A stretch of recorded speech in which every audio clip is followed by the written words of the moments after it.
Good afternoon, everyone. Thanks for being here today. First of all, I want to share with you on December 20th, we had a young man fall victim to a shooting occurring on 509. It's our heart's ache. All the agencies involved that you'll hear from today, our heart's ache for the victim and his family's members.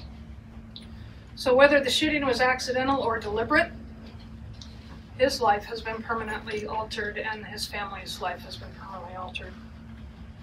Public safety is our top priority, and the partnerships that all of us in public safety participate in, this is one of those opportunities where we come together as a task force, join forces to ensure the public safety. I stand with our partner agencies today, and we are going to do all we can to solve this series of shootings that have occurred. And KCSO will lend our expertise. Our detectives have skills in this area of investigating these kinds of outdoor crime scenes, and our intelligence unit will assist as well as we work with partners from Washington State Patrol, Washington State Fusion Center, Des Moines Police Department, Port of Seattle, and our friends at the federal level with alcohol, tobacco, and firearms. So I want to say thank you to them and thank you to our community, and it is so important for our community if they hear see anything suspicious, hear gunshots, to call 911 and report these. And let law enforcement determine if they are indeed the results of a gunshot or a crime. And so, while it may seem small, the diligence of our community is going to help us solve this crime. And the dedication of the law enforcement professionals you see here today, and those that work with us and for us, will work hard to solve this.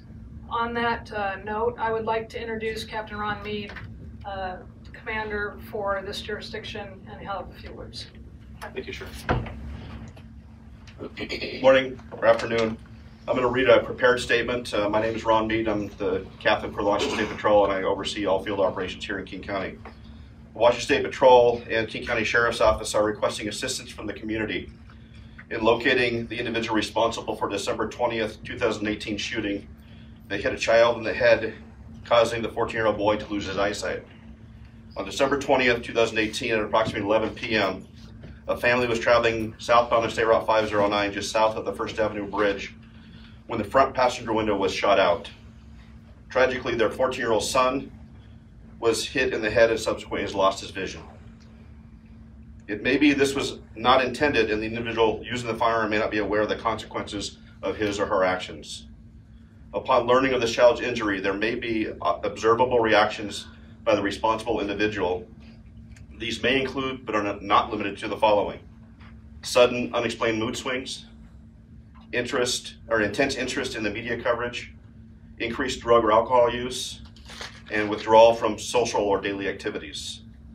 Well, this has been the only reported injury from these series of shootings. There have been other reports from members of the community indicating that their vehicles and or residences have been hit by gunfire over a period of several months.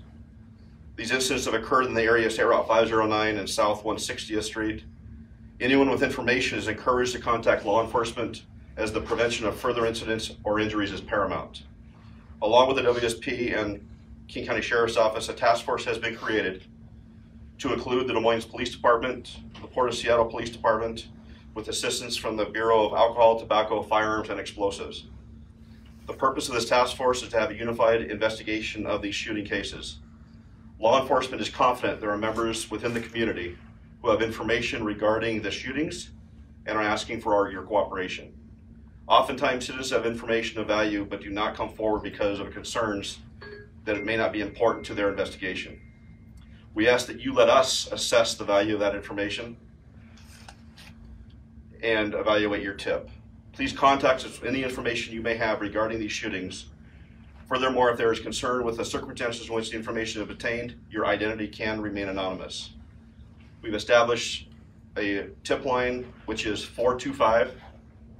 425-401-7880, or you can email us at SR509 shootingtip@wsp.wa.gov. I'd now like to introduce Chief Ken Thomas of the Des Moines Police Department. Well, good afternoon, and thank you all for being here. I want to express the importance and make the strong point that law enforcement is committed to resolving this situation. As you can tell by bringing law enforcement from the federal level, the state level, and local level all together to work towards finding a solution to this criminal activity is critically important to us. And we are appealing to the community and asking for your help and your tips to give us a good shot at resolving this case as quickly as possible. So with that, I'm going to turn it back over to the captain, and I think we'll take any questions you might have. Is there any indication these shootings in the same area are connected, or do we not even know that yet? That's undetermined. I mean, the proximity and the timing is suspect, so hence why we've established this task force to explore all possibilities. Whether they're individual or a series of coincidences, I'm confident we'll find out. So. There's an encampment in that area. What do you guys know about that, and are you looking at that as a possible source of where this? So we're looking at we're looking at everything right now, and so I'm not going to get into various aspects of the investigation at this point, but suffice it to say, we're looking at all avenues. Have you talked to people in that encampment? I'm not going to get into the specifics of the investigation, but we're looking at all avenues. What is ATF's role in the investigation? Hi, Jonathan Blaze, the Assistant Special Agent in Charge for the ATF and Seattle Field Division. ATF is assisting our partner agencies in looking to solve this crime. Our mission is protecting the public. Specifically with this, we're providing special agents who are participating in the investigation, laboratory resources, and other technical assistance. There was another homicide not far from this sort of general area. Is there any concern that that is connected in any way to this? I'm not sure which homicide you're referring to. Jim, do you remember the date? 8400 First Avenue happened on July 28th. It's a Seattle case. It is probably within a quarter mile, and that's my other question for whoever. So why isn't Seattle here? I mean, there's a homicide less than a quarter mile from this shooting scene, and we're telling you that there's a homicide. Yeah. So the Fusion Center is actively engaged in this, and they are the coordination point for law enforcement, not just locally, but really regionally. So, Yeah, go ahead. why don't you, it's Kurt Boyle, the director of the Washington State Fusion Center. Thanks, sir. So, the Fusion Center is partnering with all the agencies here, and one of our goals is to just focus on what's happening on 509. There have been cases and shootings around the area, but what we're doing is trying to map out what's happening in a certain range of 509. And not what's happening on the side streets right now. So just the vehicles that have been shot on 509 and in that area. While you're there, you guys mentioned the other incidents. Can you characterize maybe ballpark how many that you're looking at that could be connected? I can't get into that. I don't. Our analysts are working on mapping the data that's been provided us to make sure that we have a range, a location, where those shootings on 509 have occurred. Do police think that this December 20th shooting near the bridge is related to the June shooting on the 509 near 160th? That remains a focus of our investigation. Again, we don't have anything concrete to tie any of these shootings together. The Washington State Patrol has 7 active investigations related to shootings on 509. Both the Des Moines Police Department and King County Sheriff's Office have additional shootings related to State Route 509. Hence, the focus of our efforts is on 509 itself. But whether or not these are intertwined, how they're intertwined, that remains a focus of the investigation. What can the public do? What do you need the public to do? The whole purpose of this press conference really is to focus on getting the public's attention. If they see something, know something, hear something, please report those tips to the tip line. Again, it's 425-401-7880 or 509-SHOOTING-TIP@wsp.wad.gov. We believe that the community is paramount in bringing forward information that will help us successfully conclude this investigation with an arrest and prosecution. And obviously we wouldn't be here if you weren't worried that more could happen, correct? Well, so the reality is, as late as last night, we had another shooting incident. So it's our belief that these are continuing, and obviously we want to bring them to a stop as quickly as we can. So, Captain, where was that I think incident? I'd like to add one thing. It's also important that while we use the tip line, that we also, excuse me, Captain, that we also call 911 right away when we hear or see something unusual. And so let's not forget, first, let's get law enforcement responding, get that information broadcast so we can share it, because we all share the ability to communicate via radio, and then the tip lines for anything else that is not an in-progress event would be useful as well. So I want to make sure we do that. And to add, we are calling out to the public today to answer your question. We do, you know, if we're talking about this, we believe we have a group of shootings. We just don't know, you know, who's doing them, if it's one person or several. And so, as you know, there's things that we're investigating right now we just don't want to share with you, and you're used to that. But we will share as we go forward. There's information, and we thank the media for helping us share this information today. I guess here's the big question is it safe for people to drive on 509 right now? I think that's a legitimate question. I came down 509 from Seattle here today. I travel 509 frequently in my private vehicle, come down here to work. So these are all things that we have to evaluate and solve, but we're letting folks know just to be aware of, pay attention to what you're seeing and what you hear as you're going about your life in this area. Increased patrols? To that end, we have increased visibility along 509. You know, as safe as the whole purpose of this is to bring attention to the issue. I wouldn't say 509 is any less safe than any point in time, but obviously we've had a series of events that are concerning and at least has caused one serious injury. So hence the press conference. I have one question for the captain. You mentioned some fairly straightforward and very specific personality changes in your guys', all of your, collectively, your experiences with someone does a crime and gets called out into the carpet. If not knowing, you know, if they're not known, but do they feel guilty? Is that why you're looking for the attitude changes or the personality changes? So I'm going to leave the talking points just as they were for investigative purposes, and not try to read into them, but just let them speak for themselves, if you don't mind. You guys had mentioned another incident last night. Could you share how many incidents there have been? I understand you don't know if they're connected, but it would be nice to know how many.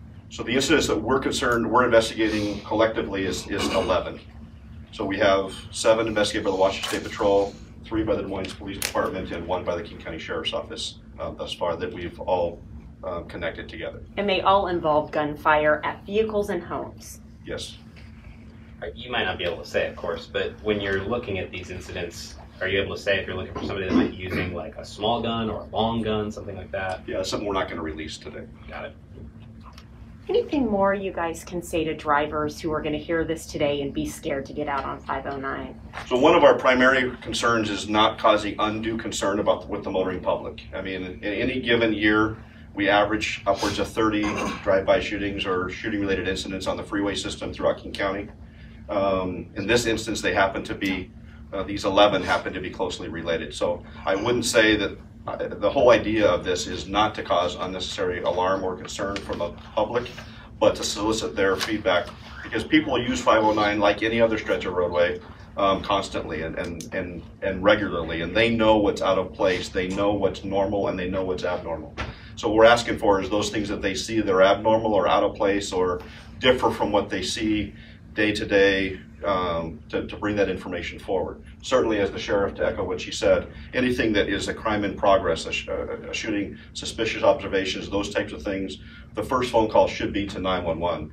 The tip line and the email address should only be used for that information that may not be in progress and something that we can respond to, but rather follow up on it. So there's a clear delineation between getting the information timely through 911 and getting information that may be stale and less timely to the tip line and the email address. So, Chief Thomas, can you talk to us about a little bit about what's happening in your jurisdiction? Yeah. Before I get into what's happening in our jurisdiction, though, back to the question, we're fairly confident that somebody out there in our community has information that will help us to solve this crime. So another big reason for this press conference today is to bring this out into the public and appeal to a person's sense of doing the right thing to come forward and provide us with the information that we need so we can solve this crime and get this situation to stop. I can tell you in the city of Des Moines, we've had, in the area of 509, 3 different residences that have had gunfire shot into them. They were occupied residences and they were completely random. As far as it wasn't a gang house or it wasn't a known area of criminal activity. These were 3 specific locations near 509, and with some other information that we're not prepared to release at this time, we've been able to possibly tie them into what's happening on the roadway with the vehicles. So you believe those might have been shot from near 509 at those 3 houses? That's a possibility. It's still under investigation, and if we had all the answers, we would be talking about we solved this case and a guy's in custody. We don't have the answer to all those questions, and that's why we're trying to gather and gain additional information. So you said that there are 11 potentially related shooting incidents. How far back do those 11 go? Is it before the June shooting on 509? Those start with the incident on 509 back in June. Okay. So from that point forward is the incidents that we're focusing on. Now, we reported on that very closely, and as I recall, somebody said that the shots may have come from the tree line, as if somebody might have been in a tree. Is there any new information? There's no new information to share from the first incident, and again, we don't know where the shots are originating. And as you mentioned, if we knew that information, that critical information, we'd be here announcing an arrest or something. So that's why we're seeking the support and the feedback from the public. So. Okay. Captain, if I could, Under Sheriff Summers has some to share. Sir. Hi, Scott Summers, King County Under Sheriff. So, as the captain has talked about, we had the incident in June and have been monitoring. We try to monitor these significant activities and take a look at the patterns that are developing. And as a matter of fact, we have a monthly King County Chiefs meeting where the police chiefs, the sheriffs, our federal partners, the senior levels get together and we talk about important issues, contemporary issues, and this has been one of the items that have been on our radar, and we actually talked at least 2 or 3 months ago about the need to continue to monitor this particular group of shootings and the need to be vigilant and proactive. In a lot of parts of the country where we've had these types of shootings, people have been slow to recognize the patterns and have been slow to form the relationships so we can share information and be collaborative at solving them. And we did not want to be in that position. And so in large parts, because of the relationships that we have, I think we're on this potential pattern very, very quickly. And so we have our investigators sharing information.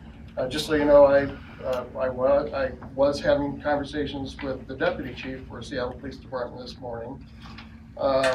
Again, our objective is to serve the victims.